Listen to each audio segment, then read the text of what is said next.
ஒரு ராஜாவின் அவையில் மிகவும் புத்திசாலியான ஒரு மந்திரி இருந்தார். எந்த பிரச்சனைக்கும் இந்த மந்திரி ஒரு தீர்வை வைத்திருந்தார்.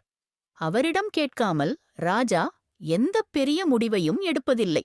இதனால் அரண்மனையில் உள்ள மற்றவர்களுக்கு மந்திரி மீது பொறாமை ஏற்பட்டது. ஒரு நாள் ராஜா மந்திரியிடம், நீங்கள் மிகவும் புத்திசாலி, ஆனால் உங்கள் மகன் மிகவும் முட்டாள்தனமானவன், அவனுக்கு எந்த அறிவும் இல்லை என்று கூறினார். இது மந்திரிக்கு பிடிக்கவில்லை. அவர், மன்னா, ஏன் இப்படிச் சொல்கிறீர்கள்? என் மகன் ஏன் முட்டாள் என்று நினைக்கிறீர்கள் என்று கேட்டார்.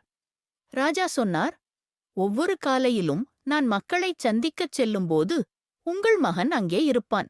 தினமும் அவனிடம் நான், தங்கமா வெள்ளியா, எது அதிக மதிப்புள்ளது என்று கேட்பேன்.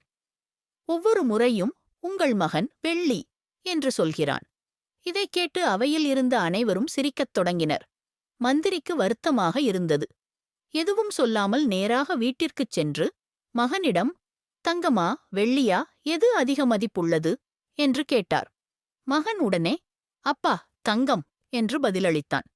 மந்திரி பின்னர், தங்கம்தான் மதிப்புள்ளது என்று உனக்குத் தெரிந்தால் ஏன் தினமும் ராஜாவிடம் தவறான பதில் சொல்லி வெள்ளிதான் அதிக மதிப்புள்ளது என்று சொல்கிறாய் என்று கேட்டார். மகன் பதிலளித்தான், அப்பா, ஒவ்வொரு காலையிலும் ராஜா மக்களைச் சந்திக்கச் சந்தைக்கு வருகிறார். தினமும் அவர் என்னை அழைத்து எனக்கு முன்னால் 2 நாணயங்களை வைக்கிறார். ஒன்று வெள்ளி, மற்றொன்று தங்கம்.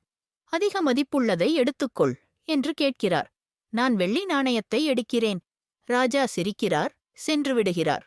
மந்திரி பின்னர் தன் மகனிடம், தினமும் ஏன் நீ வெள்ளி நாணயத்தை எடுக்கிறாய்? இன்று இதனால் முழு அவையும் என்னைப் பார்த்து கேலி செய்தது என்று கேட்டார். இதைக் கேட்ட மகன் தன் தந்தையை தன் அறைக்கு அழைத்துச் சென்று ஒரு பெட்டியைத் திறந்தான். அந்தப் பெட்டி முழுவதும் வெள்ளி நாணயங்களால் நிரம்பியிருந்தது. அத்தனை வெள்ளி நாணயங்களையும் பார்த்த மந்திரி ஆச்சரியமடைந்து, இத்தனை வெள்ளி நாணயங்கள் உனக்கு எப்படி கிடைத்தன என்று கேட்டார். மகன் பதிலளித்தான், அப்பா, இவை ராஜா எனக்குக் கொடுக்கும் நாணயங்கள். நான் ராஜாவுக்கு சரியான பதில் சொல்லி தங்க நாணயத்தை எடுக்கும் நாளில் அவர் என்னிடம் இந்த கேள்வியைக் கேட்பதை நிறுத்திவிடுவார். எனக்கு தினமும் ஒரு வெள்ளி நாணயம் கிடைப்பது நின்றுவிடும். நான் வெள்ளி நாணயத்தை எடுத்து வெள்ளிதான் தங்கத்தை விட மதிப்புள்ளது என்று சொல்லும்போது ராஜா ரசிக்கிறார், அதிகம் யோசிக்காமல் சிரிக்கிறார், சென்று விடுகிறார்.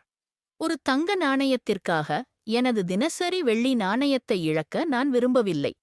இதைக் கேட்ட மந்திரி தன் மகனை நினைத்து பெருமைப்பட்டார். மக்கள் தன் மகனை முட்டாள் என்று அழைத்தாலும் தன் மகனின் ஞானம் ஒரு புத்திசாலிக்கு மட்டுமே புரியும் என்பதை அவர் புரிந்து கொண்டார். இப்போது யாராவது தன் மகனை முட்டாள் என்று அழைக்கும்போது மந்திரி புன்னகைத்துவிட்டுப் போவார். நண்பர்களே, சிலர் சிறிய வேலை செய்து அதை பெரிதாகக் காட்டுவார்கள்.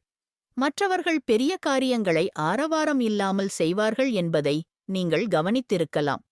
நீங்கள் செய்வது சரியானது என்று உங்களுக்குத் தெரிந்தால் மக்கள் உங்களை முட்டாள் என்றோ பைத்தியம் என்றோ அழைப்பது முக்கியமல்ல. உலகம் பெரும்பாலும் தனக்கு புரியாதவர்களை பைத்தியம் என்று அழைக்கும். இதுபோன்ற மற்றொரு கதையுடன் அடுத்த முறை உங்களைச் சந்திக்கிறேன். Subscribe to Jilly Billy Kids Universe!